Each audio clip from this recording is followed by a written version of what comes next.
କୃଷକ କୃଷକର ଯନ୍ତ୍ରଣା ସିଏ କି ବୁଝିବ, ଯିଏ କେବେ ଏପରି ବିଲରେ କେବେ ପାଦ ରଖି ନାହିଁ। ମଣିଷର ମୂଲ୍ୟ କିଏ ଆଜି ଜାଣେ?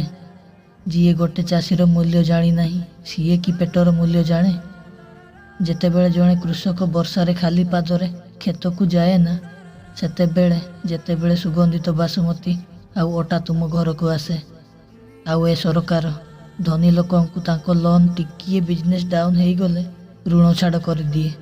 ହେଲେ ଏ ଚାଷୀ ଯଦି 5,000 ବି ନେଇ କ୍ଷତି ହେବା କାରଣରୁ ଦେଇ ନ ପାରେ ନା, ତ 50 ଥର ବ୍ୟାଙ୍କବାଲା ଆସି ନିର୍ଯାତନା ଦେଇଯାଏ। ଦୁଃଖ ଲାଗେ ଆମ ଚାଷୀଙ୍କୁ ଦେଖିଲେ।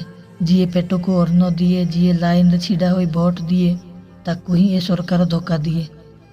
ଆଉ ଏ ଚାଷୀ ନିଜ ହକ୍ ପାଇଁ ଏମିତି ପ୍ରୋଟେଷ୍ଟ କରେ। କେବେ ବଡ଼ ବଡ଼ କମ୍ପାନୀମାନେ ଏମିତି ପ୍ରୋଟେଷ୍ଟ କରିବାରେ ଦେଖିଛ? କାହିଁକି ନା ଏମାନେ ହିଁ ସରକାରକୁ ଭୋଟ ଦେଉଛନ୍ତି।